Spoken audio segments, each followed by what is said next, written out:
Aujourd'hui, on va essayer de faire des exercices sur la tension électrique. Donc, exercice numéro 1. Premièrement, on désire mesurer la tension U doigt B à l'aide d'un voltmètre.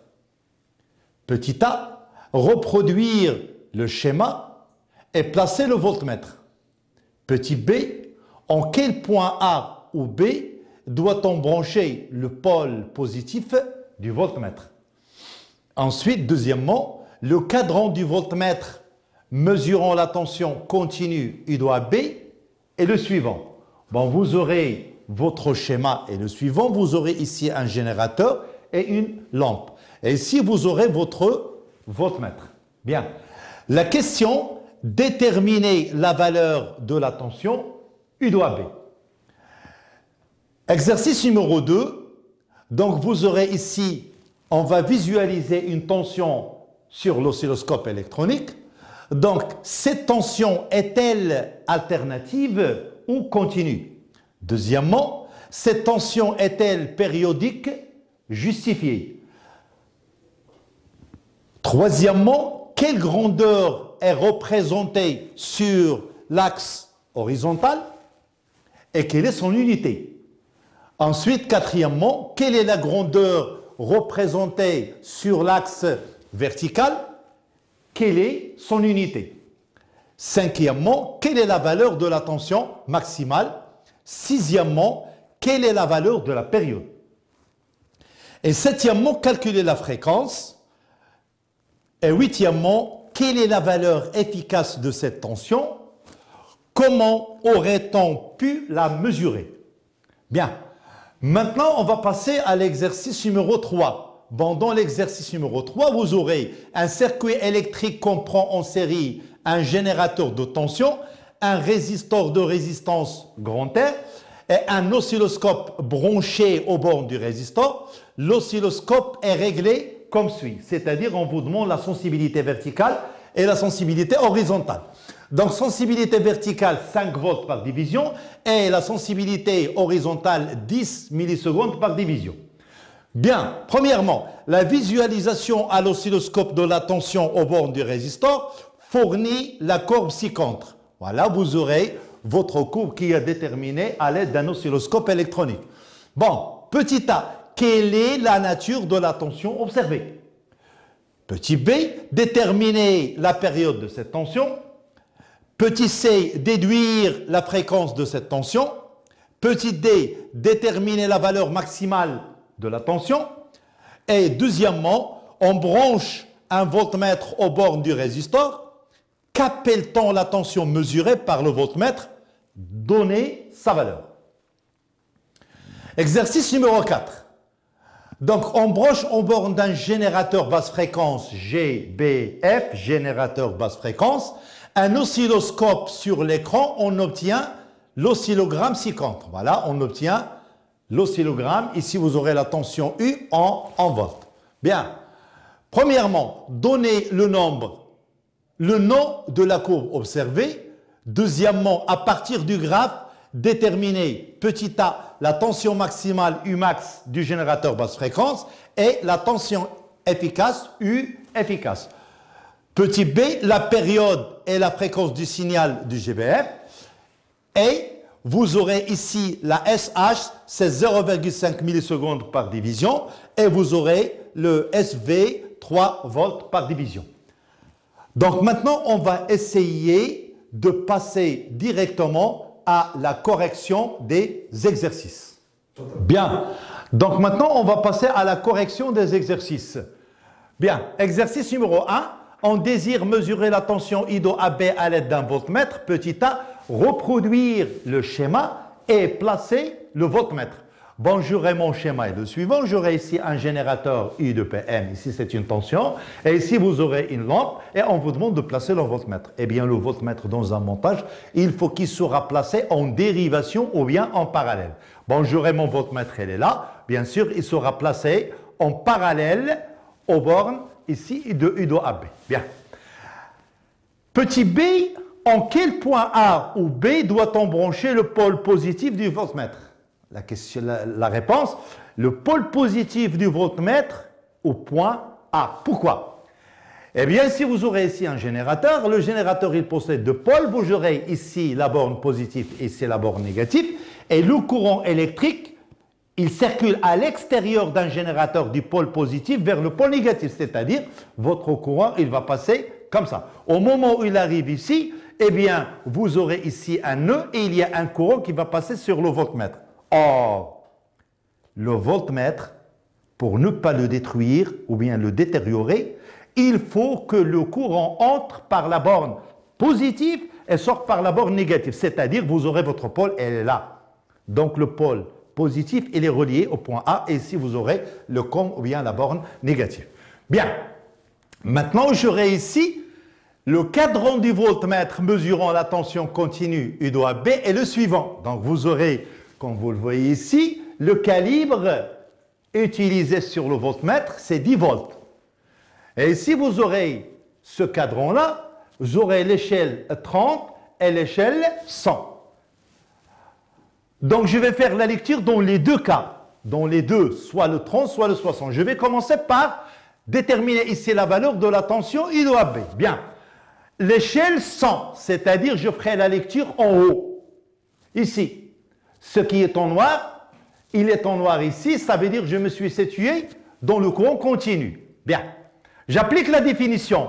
U doigt B, la tension mesurée aux bornes de la lampe, C fois N divisé par N0. Donc, j'aurai le calibre ici, c'est 10, et j'aurai N, c'est la valeur ici, jusqu'à la valeur de 60. Et si N0, vous aurez 100. Donc, vous aurez ici 10 fois 60 divisé par 100, vous trouvez la valeur de 6 volts. La tension qui existe aux bornes de la lampe, c'est 6 volts. Maintenant, je vais passer à la deuxième échelle, l'échelle 30. Dans le cas de l'échelle 30, je vais appliquer toujours la même définition. U doigt B est égal à C1 sur N0. Et je ferai la lecture maintenant en bas. Mais ici dans le noir. C'est-à-dire, j'aurai le courant toujours continu.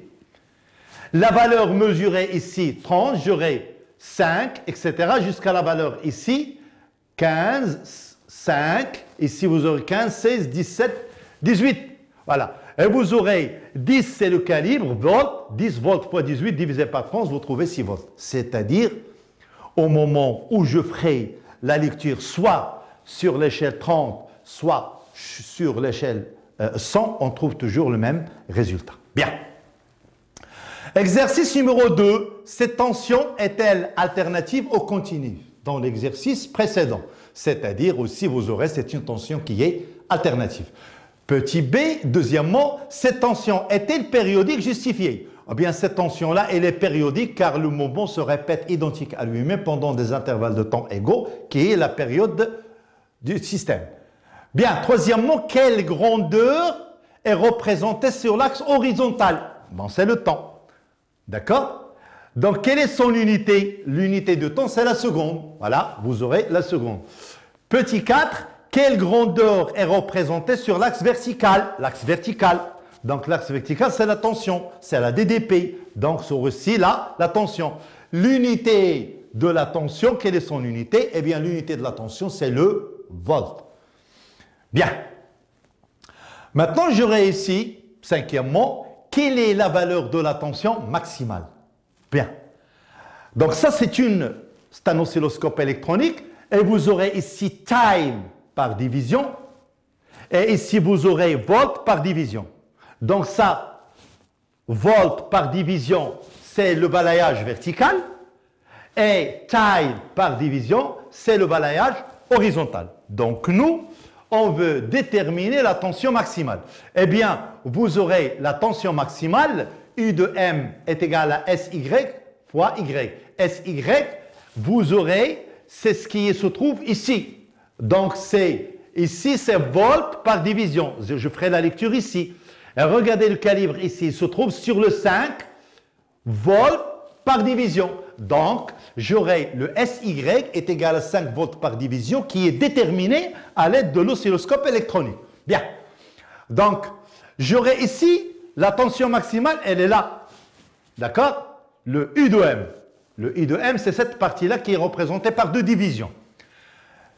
Donc, j'aurai YM est égal à 2 divisions. Lorsque j'écris la relation U de M, 5 volts par division, c'est SY, que multiplie 2 divisions, c'est YM, et vous aurez, on simplifie division avec division, et vous trouvez la valeur de 10 volts. Donc, la tension I de M est égale à 10 volts, comme vous le voyez ici. Bien. Quelle est la valeur de la période? Donc, la valeur de la période, on détermine à partir de l'horizontale. Où se trouve l'horizontale? L'horizontale, il se trouve time par division. Et vous aurez ici la valeur de 0,2 qui est indiquée par l'oscilloscope électronique. D'accord? Donc, j'aurai T, c'est Sx fois grand X. Avec Sx, c'est la valeur de 0,2 millisecondes par division. Voilà. Sx, c'est 0,2 millisecondes par division. Maintenant, je vais remplacer le Sx ici et le X, je vais le déterminer à partir du graphe. Bon, regardez. Ici, vous aurez la période. D'accord? Soit je le prends entre deux maxima, soit je le prends sur l'axe des X, ou bien soit je peux le prendre ici, de la valeur exactement combien de carreaux? J'aurai 1, 2, 3, 4, 5, 6. Et vous aurez ici 6 divisions. Je remplace T 0,2 millisecondes par division, que multiplie 6 divisions qui étaient données ici, et vous trouvez la valeur de 1,2 millisecondes. Je le convertis en secondes et vous aurez 1,2 10 à la puissance moins 3 secondes. Bien. Troisièmement, calculer la fréquence. Donc la fréquence, c'est l'inverse de la période. Voilà. Donc j'aurai F est égal à 1 sur T, 1 sur 1,2 10 moins 3. Le 10 moins 3 va monter en haut par 10 à la puissance 3 divisé par 1,8, 1,2, et vous trouvez la valeur de 833,33 Hz. Bien. Huitièmement, quelle est la valeur efficace de cette tension? Eh bien, je connais la valeur Umax.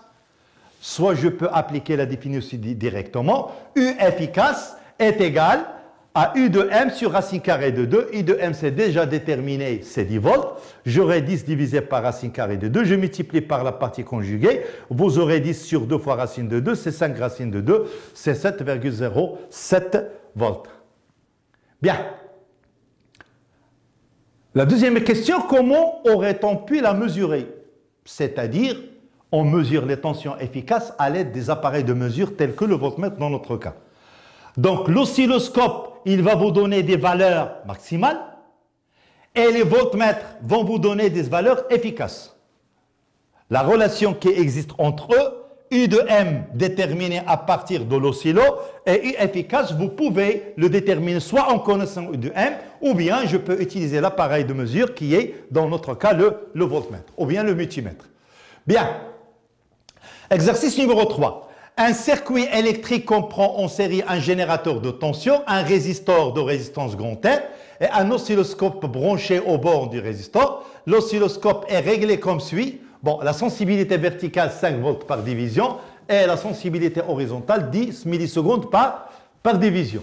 Petit a, premièrement, la visualisation à l'oscilloscope de la tension au bord du résistor fournit la courbe ci-contre. Bien, petit a, quelle est la nature de la tension observée? Donc c'est une tension qui est alternative. Bien, petit b, déterminer la période de cette tension. Bon, la période grand T, je peux le déterminer à partir du schéma. D'accord? Donc j'aurai ici, j'aurai la tension T, elle est là. Donc j'aurai 1, 2, 3, 4 divisions. Ou bien je peux le mesurer, par exemple, ici 1, 2, 3, 4 entre deux minima. Ou bien, ici vous aurez entre deux maxima ici, toujours vous aurez la même tension T. Donc T égale à Sx fois X. Donc vous aurez 10 millisecondes par division que multiplie 4 divisions. Vous trouvez la valeur de 40 millisecondes, c'est-à-dire 4 10 moins 2 secondes. Bon, vous aurez maintenant déduire la fréquence de cette tension. Bon, la fréquence, c'est l'inverse de la période. Voilà, vous aurez 1 sur 4, 10 moins 2. 10 moins 2 montre en haut, ça sera 100 divisé par 4, c'est 25 Hz. Bien. Petit d, déterminer la valeur maximale de la tension. Eh bien, j'aurai le même graphe qui se trouve ici. Hein. Vous aurez la tension maximale, elle est là. Voilà, I de M. I de M. Donc vous aurez I de M, j'applique toujours la même formule, SY fois YM. Donc SY, vous l'aurez ici, c'était 5 volts par division, d'accord? Et vous aurez ici YM, c'est 2 volts, 2 divisions, pardon. Donc je peux écrire que I de M, 5 volts par division fois 2 divisions, vous aurez 10 volts. Donc la tension I de M est égale à 10 volts. Ensuite, on branche un voltmètre au borne du résistor. Qu'appelle-t-on la tension mesurée par le voltmètre? Donnez sa valeur. La tension mesurée par le voltmètre est la tension efficace. On vient de le dire. Les voltmètres déterminent les tensions efficaces et l'oscilloscope électronique détermine bien sûr les valeurs maximales.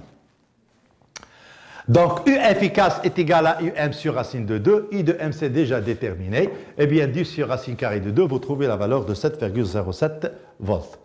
Bien, exercice numéro 4.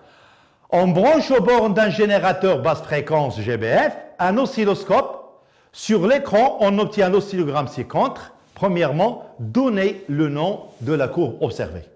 Donc, toujours soit une courbe périodique, soit alternative, etc. Donc, notre cas, vous aurez courbe alternative périodique. À partir du graphe, déterminez, petit a, la valeur de la tension maximale. C'est comme l'exercice précédent. Bon, vous aurez, votre schéma est le suivant. Donc, la tension maximale, j'aurai ici le SV égal, et le SV 3 volts par division, et le SH, c'est 0,5 millisecondes. Ça, SH, c'est le balayage horizontal, et ça, SV, le balayage vertical. Donc, pour déterminer la tension maximale, la voilà. C'est-à-dire, d'ici à ici, c'est une tension maximale, I de M. Et vous aurez deux divisions. Donc, j'applique la relation, I de M égale à SV fois YM, d'accord? Donc, le SV, c'est 3 volts par division. Que multiplie deux divisions? On simplifie division avec division, et vous trouvez directement la valeur de 6 volts. Donc, vous aurez I de M égale à 6 volts. La valeur de la tension efficace, U efficace. Donc, puisque je connais la valeur de la tension maximale, je divise par racine carrée de 2 et je détermine directement la tension efficace. U efficace, UM sur racine carrée de 2, donc 6 sur racine de 2. 3 racines de 2, c'est 4,24 volts. Bien. Bon, petit b, la valeur de la période. Eh bien, la valeur de la période, on le détermine de la même façon. Donc, j'aurai ici, la relation T, c'est SH fois X, avec le SH, c'est 0,5 millisecondes par division dans ce sens-là, c'est-à-dire chaque division est représentée par 0,5 millisecondes. Bien, ça c'est la période T, ici, et vous aurez ensuite la période T, elle est là, ensuite vous l'aurez ensuite ici, et ensuite vous l'aurez ici. D'accord? Donc combien j'aurai de divisions? 1, 2, 3 et 4. Voilà. Donc j'aurai le SH, c'est 0,5 millisecondes par division. D'accord? Et j'aurai ici T, 0,5 millisecondes par division fois 4. Vous obtenez 2 millisecondes, c'est-à-dire 2 10 à la puissance moins 3 secondes. Eh bien, pour la valeur de la fréquence, c'est l'inverse de la période. Donc vous aurez F égale à 1 sur T, 1 sur 2 10 à la puissance moins 3. Vous aurez 1000 divisé par 2, c'est 500 Hz. Bien, on vient de finir la correction des 4 exercices. Donc, la séance prochaine, on va essayer de faire les conducteurs ohmiques. Salam alaikum.